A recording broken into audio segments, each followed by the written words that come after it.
नाज़रीन, क्या आप जानते हैं कि इंसान नाकाम क्यों होता है? यूँ तो बेशुमार वजूहात हैं, रीज़न्स हैं जिसकी बिना पर इंसान नाकाम होता है, मगर इस वीडियो के अंदर हम 5 ऐसी वजूहात पर बात करेंगे। अगर आप उनको दुरुस्त कर लें तो आपकी ज़िंदगी में कभी नाकामी नहीं आएगी या आप नाकामी का सामना डट कर सकते हैं। मगर इन वजूहात पर आने से कबल हमें ये जानना होगा कि नाकामी और कामयाबी की तारीफ़ क्या है। अगर हमें कामयाबी और नाकामी का फ़र्क मालूम ना हो तो हम कभी भी इनकी वजूहात पर बात नहीं कर सकते। यूँ तो हर शख्स के लिए कामयाबी का एक अपना मयार है। कुछ लोग कोई टारगेट रखते हैं, उस टारगेट को अचीव करने के लिए जो कोशिश करते हैं उसको कामयाबी कहते हैं, और कुछ लोगों के लिए इससे भी अलग मयार होता है, चूँकि वो अपनी कामयाबी को या अपने नताइज को लोगों की कामयाबी के साथ कंपेयर करते हैं और फिर देखते हैं कि क्या वो कामयाब हैं या नहीं हैं। और उमूमन जब वो दूसरों के साथ कंपेयर करते हैं तो उनको लगता है कि वो नाकाम हैं। लिहाजा सबसे पहले तो हमें ये देखना है कि कामयाबी क्या है। तो कामयाबी दरअसल अपने आप में इम्प्रूवमेंट का नाम है। यानी इससे पहले अगर आपने कोशिश की और अब जो आपने कोशिश की उसके नतीजे में जो रिज़ल्ट आपके सामने आया वो बेहतर है, 1% बेहतर है, 2% बेहतर है, तो आप कामयाब हैं। यानी अगर आपने कंपैरिजन करना है तो अपने पुराने रिज़ल्ट के साथ आज के रिज़ल्ट को आपने कंपेयर करना है।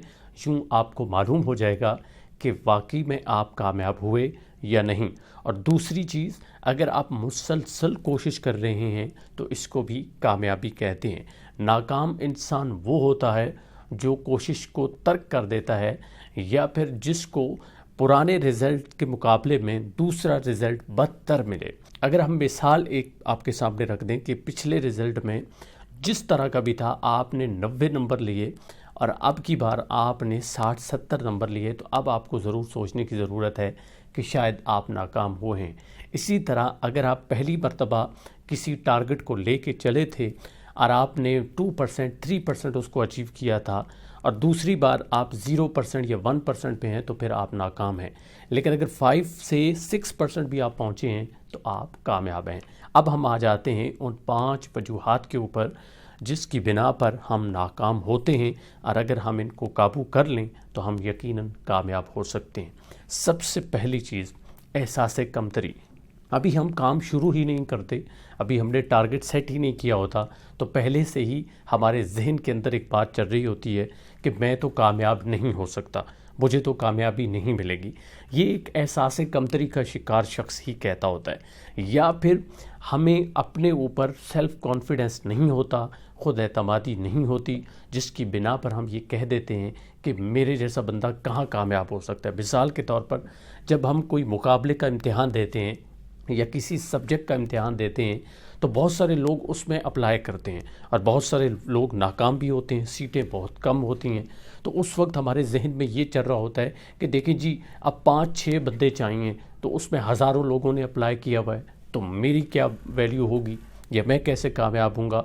तो नहीं, जो 5% लोग कामयाब हुए हैं या जो 5% कामयाब होंगे, आप उनमें ज़रूर आ सकते हैं। फ़र्क क्या है कि आपने ख़ुद को नीचा नहीं दिखाना, यानी ख़ुद को ये महसूस नहीं कराना कि आपके अंदर वो एबिलिटी नहीं है कि आप उस मंज़िल तक पहुंच सकें। तो अगर आप शुरू करने से पहले ही हार मान गए हैं तो ये सबसे बड़ी नाकामी है और नाकामी की सबसे बड़ी वजह है।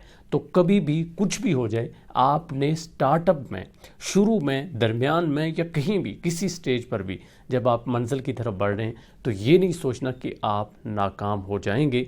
आपने सिर्फ ये सोचना है कि आप हर सूरत कामयाब होंगे और आपने कामयाबी को ही इमेजिन करना है। ये पहली नसीहत है। दूसरी वजह पे आ जाते हैं। दूसरी वजह यकसुई का ना होना है। यकसुई से मुराद ये होती है कि आप किसी एक चीज़ को लेकर उस पे अपना 100% फोकस करते हैं या फिर आप उस पर कंसिस्टेंट रहते हैं। अक्सर ये होता है कि हम एक चीज़ को एक मर्तबा करते हैं, दूसरी मर्तबा करते हैं, तीसरी मर्तबा भी करते हैं, मगर जब तीसरी मर्तबा नाकाम होते हैं तो हम कहते हैं कि इसको छोड़ देना चाहिए, इसको तर्क कर देना चाहिए। यूँ हम नाकाम होते हैं। वो बुज़ुर्ग कहते हैं कि ऐन मुमकिन है कि आपने 4 बार कोशिश की آپ ناکام ہوئے، آپ کی قسمت میں 5ویں بار کامیاب ہونا لکھا تھا، مگر آپ نے انفارچونیٹلی چوتھی بار ہی اپنی کوشش کو چھوڑ دیا۔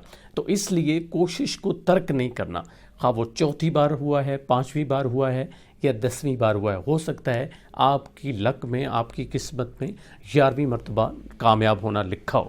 اس لیے اکثر لوگ وہ ناکام ہوتے ہیں جو چوتھی تیسری بار ہی کوشش کرنے پر اس کوشش کو ترک کر دیتے ہیں، یعنی کنسسٹنٹ نہیں رہتے اور کوئی اور کام شروع کر دیتے ہیں۔ تو آپ زندگی میں اگر اپنا قبلہ بدلتے رہے تو آپ کامیاب نہیں ہو سکتے۔ اس لیے آپ کو کنسسٹنسی چاہیے، آپ کو یکسوئی چاہیے، ایک کام اور اس پر بے شمار محنت آپ کو چاہیے۔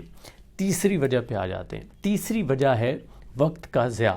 اکثر یہ ہوتا ہے کہ ہم نے ٹارگٹ تو سیٹ کر لیا، ہم کوشش بھی کر رہے ہیں، مگر کوشش ہم بہت کم کرتے ہیں، یعنی محنت ہم صحیح سے نہیں کر پاتے۔ ہم سوشل میڈیا کے اوپر اپنا وقت ضائع کرتے ہیں، غیر ضروری بحث کرتے رہتے ہیں، یا یہ سوچتے رہتے ہیں کہ فلاں نے یہ کیا، فلاں نے ایسا نہیں کیا، فلاں نے ایسا کیا تھا۔ نہیں، آپ نے یہ نہیں سوچنا، اور نہ ہی یہ سوچنا ہے کہ اگر ایسا ہو جاتا تو میں ویسا کرتا۔ بزرگ کہتے ہیں کہ اگر آپ یہ سوچتے ہیں کہ اگر ایسا ہوتا تو میں ناکام نہ ہوتا، تو آپ دنیا کے نالائق ترین بندے ہیں۔ اس لیے آپ کو چاہیے کہ جو ہو گیا سو ہو گیا، آپ نے پچھتانا نہیں ہے، آپ نے اس سے صرف سیکھنا ہے اور اس کو سوچتے ہوئے وقت کو ضائع نہیں کرنا، بلکہ آپ نے مسلسل، جس طرح اوپر والی میں نے وجہ بتائی کہ ہم کنسسٹنٹ نہیں رہتے، تو آپ نے کنسسٹنٹ رہنا ہے، مگر کنسسٹنسی کا مطلب یہ ہے کہ وقت کو ضائع نہیں کرنا۔ اگر کسی 1% 2% پہ پہنچ کے آپ کو لگا کہ آپ ناکام ہوئے ہیں اور آپ اس پر سوچ سوچ کے صرف وقت ضائع کر رہے ہیں، تو یہ بھی ناکامی کی بہت بڑی وجہ ہے۔ اس لیے کسی بھی میدان میں جانا ہے آپ نے تو مکمل تیاری کے ساتھ جانا ہے۔ اگر آپ آدھی تیاری کر کے جاتے ہیں تو پھر آپ مقابلہ نہیں کر سکتے، چونکہ دنیا میں دن بدن مقابلہ بڑھ رہا ہے، کمپٹیشن بڑھ رہا ہے، اور جب کمپٹیشن بڑھتا ہے تو تیاری بھی زیادہ کرنا پڑتی ہے اور اپ ڈیٹڈ رہنا پڑتا ہے۔ یہ نہیں کہ آپ نے 1 سال پہلے کسی طریقے سے ایک کام کیا اور آج بھی آپ اسی طریقے سے کام کر رہے ہو اور آپ کامیاب ہونا چاہتے ہو، تو اس طرح نہیں ہوگا۔ آپ کو آگے بڑھنا ہے اور دنیا کے ساتھ چلنا ہے، اپ ڈیٹڈ رہ کے دنیا کے ساتھ مقابلہ کرنا ہے اور تیاری میں دن بدن اضافہ کرنا ہے۔ چوتھی وجہ جو ناکام ہونے کی ہے وہ یہ ہے کہ ہم اکثر اپنی ناکامی کو چھپاتے ہیں۔ یہ کام ہم نے کبھی بھی نہیں کرنا۔ اپنی ناکامی کو لوگوں کے سامنے رکھنا ہے، خاص طور پر اپنے دوستوں کے سامنے۔ بے شک وہ اس کا مذاق بنائیں، لیکن کوشش یہ کریں کہ ناکامی کو اس بندے کے سامنے رکھیں جو کامیاب ہو، یا پھر جو سمجھ بوجھ رکھتا ہو، نالج رکھتا ہو، علم رکھتا ہو آپ کے اس گول سے متعلق، یا آپ جس مقصد کے لیے کوشش کر رہے ہیں اس کے متعلق اس علم۔ جب آپ اپنی ناکامی کو ڈسکس کریں گے پبلک میں یا پھر اپنے آپ کے ساتھ، تو پھر دیکھیں گے کہ اس میں سے بے شمار چھوٹی چھوٹی چیزیں نکلیں گی جو آپ کو لگے گا کہ یہ اگر اس طرح سے ہوتا تو میں اس کو صحیح کر سکتا تھا۔ یعنی آپ کو خامیاں نظر آئیں گی، لیکن خامیاں آپ کو تب نظر آئیں گی جب آپ اپنی ناکامی کو ڈسکس کریں گے۔ اگر ناکامی کو ڈسکس نہیں کریں گے تو کبھی آپ کامیاب نہیں ہو سکتے۔ اس لیے اپنی ڈسکشن میں ناکامی کو ضرور لائیں اور لوگوں کے ساتھ اس کو شیئر کرتے ہوئے بالکل بھی مت شرمائیں۔ اللہ اعلان کہیں کہ آپ کامیاب نہیں ہو سکے یا آپ کو سیٹ بیک ہوا، اس وجہ سے ہوا، تاکہ نیکسٹ ٹائم آپ وہ غلطی نہ کریں۔ 5ویں اور آخری وجہ جو آج میں نے آپ کے سامنے رکھنی ہے وہ ہے ناکام لوگوں کی صحبت۔ اکثر ہم ان لوگوں کے ساتھ بیٹھتے ہیں، اٹھتے ہیں، بات چیت کرتے ہیں جو پہلے سے ہی ناکام ہوتے ہیں یا جو ہمارے فیلڈ سے متعلق نالج نہیں رکھتے۔ جب آپ کسی ایسے بندے کے پاس بیٹھ جائیں گے تو وہ کبھی بھی آپ کو انکریج نہیں کرے گا۔ اس نے اسی طرح کی گفتگو کرنی ہے جو آپ کو ڈی موٹیویٹ کرے گی یا جس سے آپ کو لگے گا کہ آپ واقعی کامیاب نہیں ہو سکتے۔ تو ناکام لوگوں کی صحبت میں رہ کر آپ کبھی کامیاب نہیں ہو سکتے۔